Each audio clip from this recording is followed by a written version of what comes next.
Hello, Andy. Hello. You've done a great first episode of these series of three podcasts about space. And the first podcast, if anyone missed it, was about making your home or the property you're about to purchase more spacious at the back by extending towards the back of the building. Now we're going to talk about extending upwards. So lots of people will come into what's been advertised as a two-bed, two up, two down house with a pitched roof. And you look around, you realize what the top of the house looks like. You've got a big loft, and you're thinking, great, I'm going to extend it. And then I'll have a three-bed house. Or if it's a really big loft, maybe I've got a four-bed house that I'm looking at. So is that true? Can I think about it like that? Will I always be able to make that loft room into a third bedroom or perhaps third and fourth bedroom? Could you tell us about that? Yeah, so I think it's quite often with older buildings, this is something that is generally more possible or certainly more easily achievable, which is really all to do with the fact of what you find when you poke your head up through the loft hatch into the loft space and you have a look around. More modern houses have got what's called trussed rafters. So trussed rafters have got little struts that connect between the horizontal piece of timber and the rafters on each side. So when you look up into that kind of loft space, you'll quite quickly see that it looks like a forest of timber. It doesn't mean it's impossible to do a loft conversion. It just means it's likely to be more costly and more involved because you've got a fair bit of structural work to do to remove all those struts. Does that make sense? Yeah, it does, absolutely.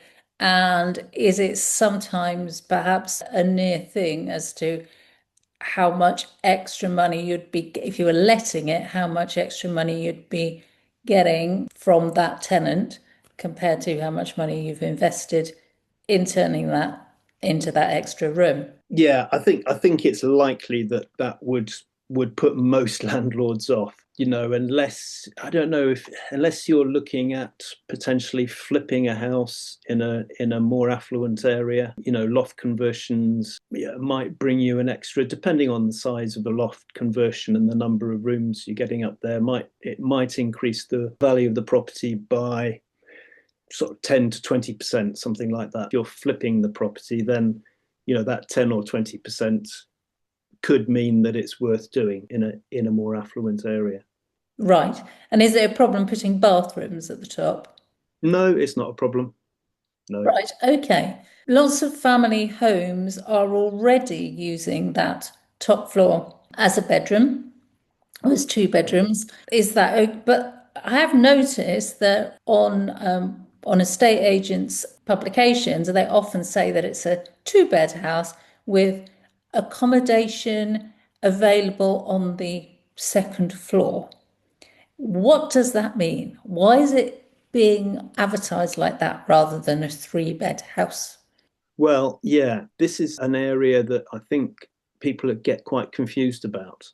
And if, I mean, estate agents should know the difference between a loft room that has been converted, meets all the fire regulations, and one that hasn't. So, So it may well be that a loft room has been in use for many years, could be 50 years, maybe more, in which case, it's fairly likely that that wasn't done, you know, by the book, because building regulations only came into effect at a certain point, 20th century. They haven't been around forever.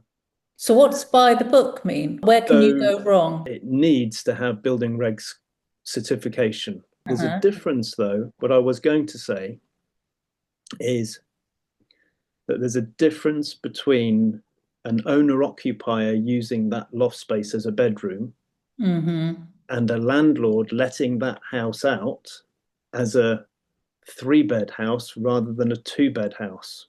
The landlord, by law, has to ensure that that third bedroom in the loft space is fully certified to be used as a bedroom. Otherwise, they will be putting their tenants at risk. So building regs, they're not concerned if it's a family, but it's a different kettle of fish. So it can be done under permitted development. Yes, It can be, it can yes. be. Yeah, But and then not you'll not have, in not in all situations, but in most, yes. okay. There are limits, though. There are, planning permitted development right limits, as you might say. It's sort of permitted development rights. Have they been removed? If they have been removed, this is something that we covered in the last podcast. Then, so for flats, you'll find that permitted development rights have been removed. Conservation areas, highly likely that permitted development rights have been removed. But generally, you'll be all right as a sort of maybe a terraced house or a semi-detached house or a detached house doing it under permitted development rights. That is provided you don't exceed a volume of 40 cubic meters for terraces or 50 cubic meters for detached or semi-detached houses. So just to put that in context, 40 cubic meters translates roughly to, let's say 20, sort of, it's almost, say 15 square meters of floor space at an average of just over 2 meters in head height. Well, I'll go back to the head height in a bit. That's a point I wanted to talk about. First of all, about regulations. What has to make it comply with regulations? It's basically it's mainly the fire aspects of it, fire escape aspects of it. Hmm. So first of all, loft space has to be fire protected from below.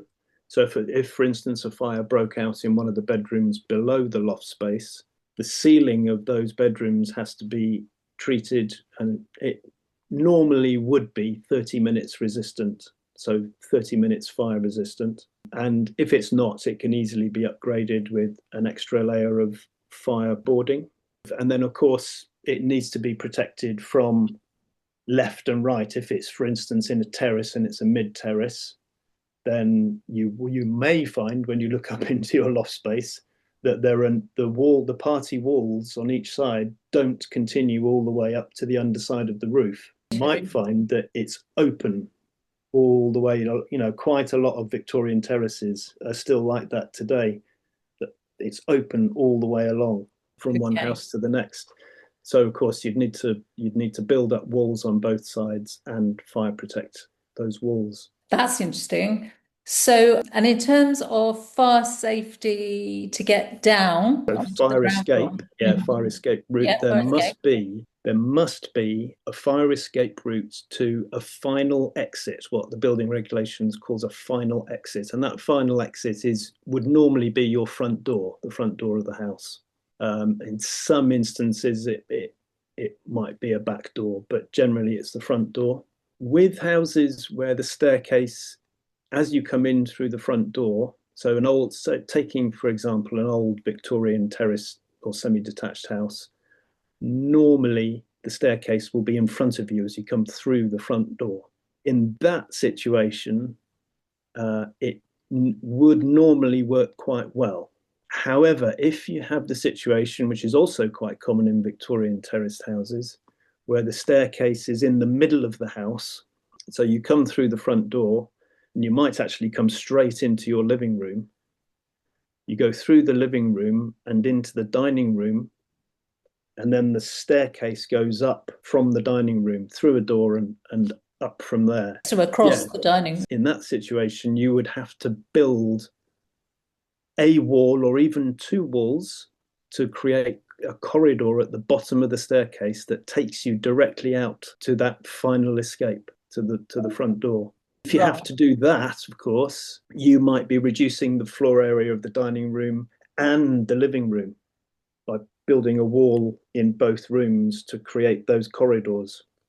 So you might be getting quite a thin rectangular room rather than a square room. Exactly, Right. exactly. I would say that would put most people off doing it.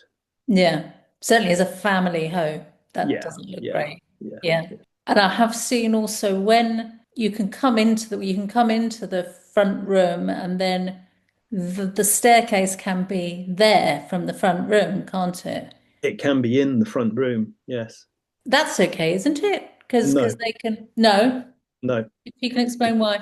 Yeah, what you have to think about is, so the rule is that there has to be a fully protected escape route all the way from the loft room to a final escape to the front door. If along the way, so that fully protected, fully fire protected route has to have fire doors into each room that comes off of that route. Say a fire broke out in in your example in the living room, and it had no wall in it, fire protecting it, then that is not a fully protected route to the final escape. It's only a fully protected route if a wall is built to make a corridor through down the side of that living room. So if you didn't extend up top and you just had a one-story house or two-story house, do you still need all that in place? If you're not going up into the roof, if it's just a two-story house, do you also No, no? Okay, no. why not? So the rules with a two-story house are that if you don't have a protected fire escape route down to the front door, every habitable room, so a bedroom is classified as a habitable room, living room, dining room, use a usable, livable room. Every habitable room has to have a fire escape window. And as long as it's not more than 4.5 meters to ground level, Mhm. then that is considered safe enough for somebody to escape out of in case of a fire. Okay, great. You've told us a lot there. Just to clarify, the valuer will definitely call it as a two-bed house. You'll get a valuation as a two-bed house rather than a three-bed house if you haven't undertaken all of that. So even if you're going to try and dodge building regs, you're not going to dodge the valuation. You're not going to get the Yeah. evaluation you want. The other thing to consider, of Yeah. course, is insurance. So for an owner occupier, if they so choose, they could use that loft room, which is not certified to be used as a bedroom. They could use it as a bedroom, but they do so at their own risk. However, you may be breaking a contractual law rather than it being a criminal offence. You may be breaking, as an owner occupier, you may be breaking a contractual law, which is the contract that you have with the insurer. Very interesting. So if you are flipping, you also need to think about who you're going to flip it to. Another landlord or family house as well. Because as a family house, you can be, these restrictions won't apply. Going right back to the beginning where you've popped your head up through the loft hatch to have a look to see whether you think or that space is going to be suitable or not. One of the other things to check immediately is just get it, if you can safely get up there with a tape measure, check that you've got in the region of 2.2 meters floor to ceiling height.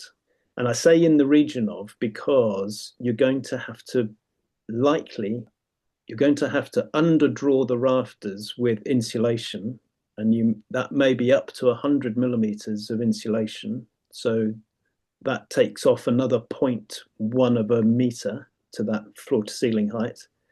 And in most cases, you're going to have to structurally bolster the the new floor.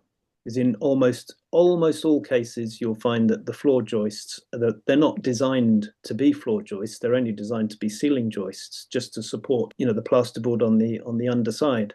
You'll find that you're going to have to install deeper floor joists. So that again will take a little bit off your measurement when you're up there with your tape measure. So that's an important fact. So if you've got less than 2 meters, it's going to be tricky to actually get a usable space up there, In what terms I'd of say. floor, in terms of Yeah. floor to ceiling, which reminds me of the other thing I was going to ask you to point out maybe is in terms of the size of the room, you should be measuring not until the full floor space of the room, the actual space of the room, the usable space, isn't it? You should be measuring up to a certain height of where the rafters start, if you see what I mean. Is that right? Yes. Yes. Yeah. So, how high does that need to be from floor to ceiling? There are two measurements really. There's the one is 1.5 meters, and that is a measurement that I think is sort of like industry standard for where the usable floor space begins and ends. But in terms of practicality, you can go down further than that. You can go down to, I would say, at least 1.2, because you can make use of quite a lot of the lower parts. So, in terms of what the room looks like and how to be used and how attractive, that is in terms of keeping to regulations with regard to room sizes. Which of those counts, if you like, because you need to keep toward in within the room size standards, don't you? Yes, so So it's 1.5 meters. this is 1.5. Yeah. Okay, so everyone be skeptical sometimes of what you might see on a floor plan that is being advertised. Always go with your own tape measure, basically. What looks like a two-room situation up there might be only be a one-bed situation up there. Although, however, perhaps you can always look at that as a studio, a premium price, something like that, if you were letting. But I'm sure you'll know how to use your commercial imagination. Okay. Another thing to look at. So once you've had a look at the space up there, you uh, decided that it's a goer, that you can do it.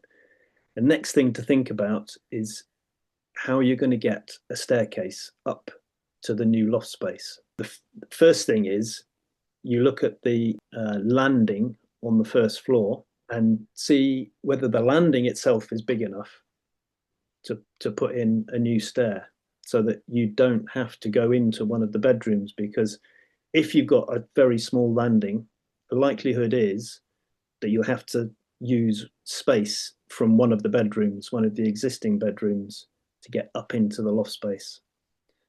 Okay. How big is a big enough landing? It's impossible to say, really. That would have to be looked at on a case by case basis, I would say. I would also say that it's fairly likely that you will end up taking some space off one of the bedrooms. Oh, that's more work. That's annoying. It's not really too much work, but it does mean that the one of the bedrooms will become smaller. And that's going to be the bedroom. It'll be different in different scenarios, won't It will, yes. I suppose that the kind of the rule of thumb, or the thinking is, if it's quite a small house with small bedrooms already, it just may not be something that you'd want to consider doing. If you end up turning one of those two fairly decent sized bedrooms into one that is just very cramped, may not be worth doing. Or go the extension at the back route instead, or the extension to the side, which we're going to talk about in the next podcast. Anything else to say about going up? Uh, Not that I can immediately think of. We're not talking about airspace today.